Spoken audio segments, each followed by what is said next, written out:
नमस्कार दोस्तों। कन्हैया कुमार तो आपको याद होंगे। कन्हैया कुमार छात्र संघ का नेता हुआ करता था और जेएनयू का।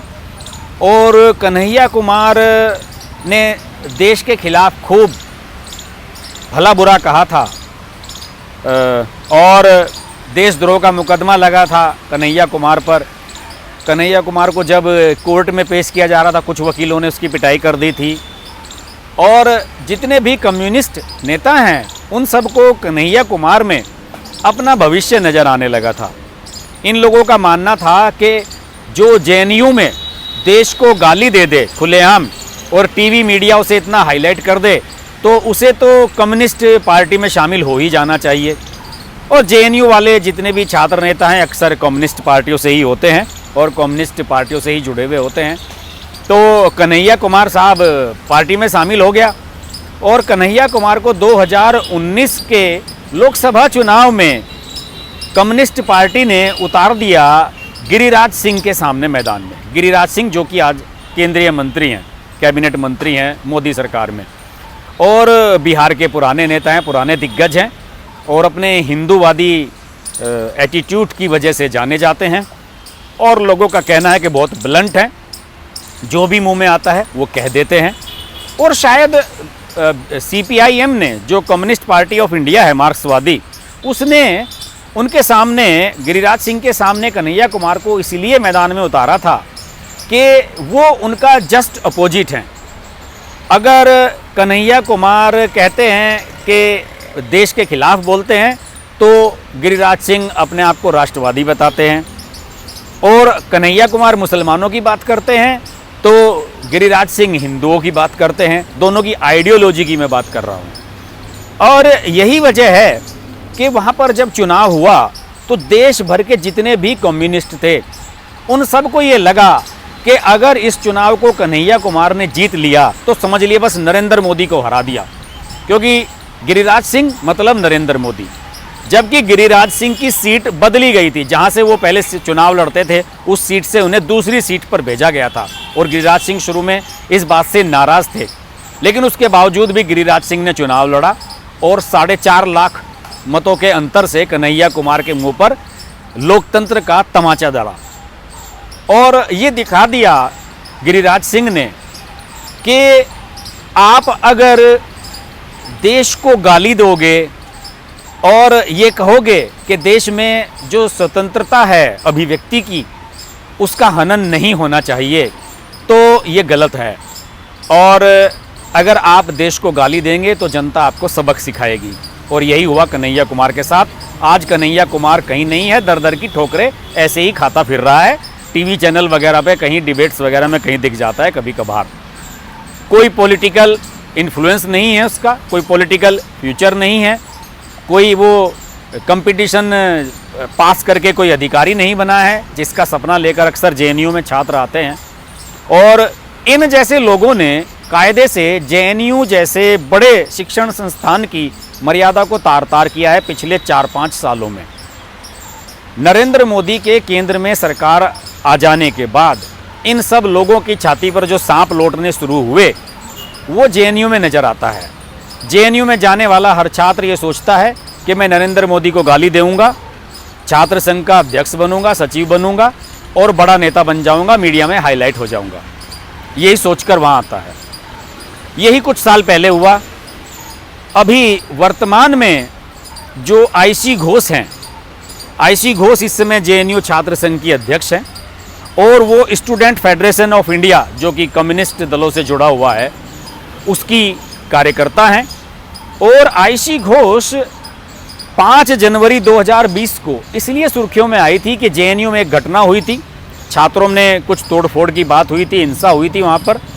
आपको ध्यान होगा कुछ फोटो वायरल हुए थे जिसमें चेहरे पर मास्क बांधे हुए कुछ छात्र दिखाई दे रहे हैं।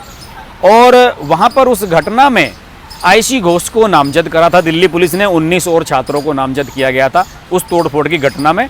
वहाँ पर यूनिवर्सिटी का जो सर्वर रूम है उसमें घुसकर तोड़फोड़ की गई थी। सीसीटीवी कैमरे और वहाँ का जो सर्वर वगैरह है उसको तोड़ दिया गया था। तो आईसी घोष हाईलाइट हो गई थी।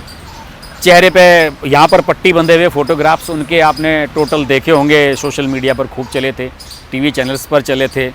इसके अलावा दीपिका पादुकोण जो फिल्म अभिनेत्री हैं, वो अपनी फिल्म आ रही थी उनकी छपाक, उसके प्रचार के लिए जब पहुंची थी तो भी वहाँ आयशी घोष मौजूद थी। और आयशी घोष ने ये भी कहा था कि आप लोग भी छात्रों के बारे में कुछ बोलिए। लेकिन दीपिका पादुकोण तो फिल्म की पब्लिसिटी करने के लिए आई थी और फिल्म की पब्लिसिटी करके चली गई। उनकी फिल्म भी फ्लॉप हो गई और ये छात्र नेताओं का जो आंदोलन था वो भी फ्लॉप हो गया। तो उसके बाद आयशी घोष एकदम से गायब हो गई। आयशी घोष कहाँ है, आयशी घोष कहाँ है। अब जबकि बंगाल के चुनाव हो रहे हैं और जिसे देखो उसे या तो तृणमूल कांग्रेस का टिकट चाहिए या फिर बीजेपी का। कांग्रेस और कम्युनिस्ट दलों का टिकट पकड़ने के लिए कोई तैयार ही नहीं है। तो कम्युनिस्ट दलों ने आयशी घोष को पकड़ा और उन्हें पश्चिम बर्धमान जिले की जमुरिया सीट से टिकट दे दिया। वो इस समय वहाँ की विधानसभा प्रत्याशी हैं CPIM की, और वैसे वो बर्धमान जिले की ही रहने वाली हैं, वहाँ का दुर्गापुर शहर है, वहाँ की रहने वाली हैं।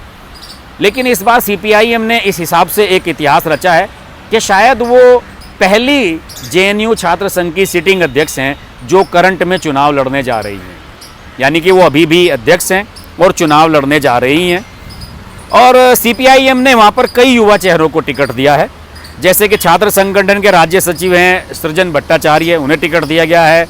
जो यूथ विंग है उस DYFI, उसकी मीनाक्षी मुखर्जी को टिकट दिया गया है। मीनाक्षी मुखर्जी को टिकट दिया गया है नंदीग्राम से। नंदीग्राम में ममता बनर्जी और शुभेंदु अधिकारी के बीच में टक्कर होने जा रही है। और अब तक अटकलें ये लगाई जा रही थी कि यहाँ से ये सीट अगर कम्युनिस्ट दलों के हिस्से में जाएगी तो कोई मुस्लिम प्रत्याशी आएगा, क्योंकि नंदीग्राम में हिंदू और मुस्लिम वोटों का प्रतिशत 60 और 40% है। 60% हिंदू वोट हैं, 40% मुस्लिम वोट हैं।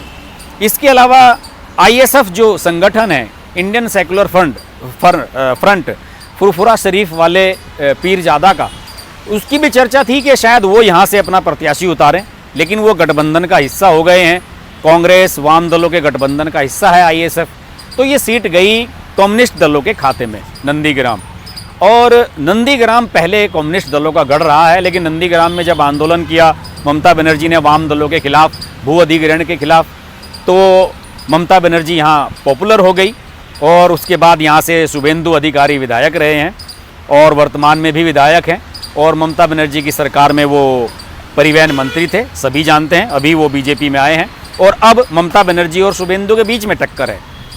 तो मीनाक्षी को टिकट देकर कम्युनिस्ट दलों ने ये तय कर दिया है कि भले ही ममता बनर्जी यहाँ से जीत जाएं, शुभेंदु अधिकारी नहीं जीतना चाहिए, क्योंकि अगर वो किसी मुस्लिम प्रत्याशी को यहाँ से अपना मैदान में उतारते तो यहाँ पर मुस्लिम वोट बट जाते और फिर तो ममता बनर्जी 100% हार जाती। लेकिन इसे मैं एक अंदरूनी सेटिंग कहूँगा, क्योंकि जितने भी बड़े दल होते हैं वो दूसरे जो विरोधी दल होते हैं उनके बड़े नेताओं को कभी नहीं हरवाना चाहते। आपको याद होगा उत्तर प्रदेश में क्या हुआ था, कुछ सीटें ऐसी थी जैसे कि जहाँ से राहुल गांधी लड़ रहे थे और सोनिया गांधी लड़ रही थी, अजीत सिंह लड़ रहे थे, उनके बेटे जयंत चौधरी लड़ रहे थे, वहाँ पर किसी ने प्रत्याशी नहीं उतारे थे, वहाँ पर सीधे बीजेपी से टक्कर थी। और इन सब की आपस में सेटिंग रहती है और यही वजह थी कि नंदीग्राम से किसी को प्रत्याशी, मुस्लिम को प्रत्याशी उन्होंने नहीं बनाया है, क्योंकि उनका मानना है कि ममता बनर्जी को मैक्सिमम मुस्लिम वोट मिले और मीनाक्षी मुखर्जी जितना कैंपेन करेंगी और हिंदू वोटों में सेंध लगाएंगी तो नुकसान शुभेंदु अधिकारी को होगा।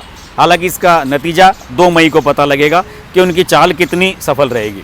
इसके अलावा कम्युनिस्ट दलों ने कन्हैया कुमार को प्रचार कराने का प्लान बनाया है और जैसे कि मैंने आपको बताया कि आयशी घोष के खिलाफ जो मामले हैं दिल्ली पुलिस में वो अभी भी लंबित हैं और 2 FIR उनके खिलाफ हुई थी।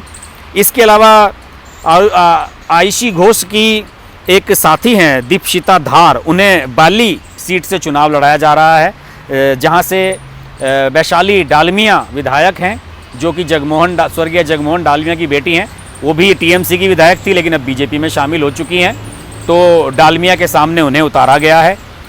और आयशी घोष के बारे में बताऊं कि ये 2016 में MA करने के लिए स्कूल ऑफ इंटरनेशनल स्टडीज़ जो JNU में है उसमें इन्होंने एडमिशन लिया था और ये वो दौर था जब यहाँ पर आज़ादी के नारे लगे थे। आपको ध्यान होगा, नजीब छात्र जो गायब हो गया था, ये उन्हीं दिनों की घटना है जब आयशी ने यहाँ पर एडमिशन लिया था। और मुश्किल से 5 फीट की है आयशी, छोटे से कद की है। और आयशी को बाद में लगा कि यार यहाँ तो बड़ा एक्सपोजर मिल सकता है छात्र नेता के रूप में, और वो छात्र नेता बन गई। और जब उन्होंने अपनी एमफिल के लिए पर्चा भरा था, मतलब अपनी एमफिल के लिए कागज़ अप्लाई किए थे, उसी समय उन्होंने यहाँ पर छात्र संघ अध्यक्ष पद का चुनाव लड़ने का फैसला किया था और वो चुनाव जीतने में सफल रही थी। ABVP से, जो अखिल भारतीय विद्यार्थी परिषद है, भाजपा का छात्र संगठन, उससे उनका मुकाबला चलता रहता है।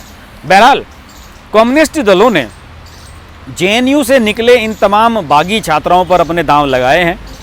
कन्हैया कुमार पर उनका दांव फेल हो चुका है बिहार में, और कन्हैया कुमार का कोई फ्यूचर नहीं तय हो सका। देखते हैं आयशी घोष का फ्यूचर क्या होता है। बहरहाल मुकाबला दिलचस्प नज़र आ रहा है, और फिलहाल तो पूरे प्रदेश में ही कम्युनिस्ट और कांग्रेस साफ होते हुए नज़र आ रहे हैं। ऐसे में आयशी घोष उन्हें सीट दिला पाएंगे या नहीं, ये बहुत बड़ा सवाल है। पश्चिम बंगाल की राजनीति पर हमारी नज़र बनी रहेगी। देखते रहिए हर्ष की बात लाइव। नमस्कार। अगर आपको हमारी वीडियो पसंद आई तो वीडियो को लाइक करें, चैनल को सब्सक्राइब करें और नोटिफिकेशंस के लिए बेल आइकन को प्रेस करें।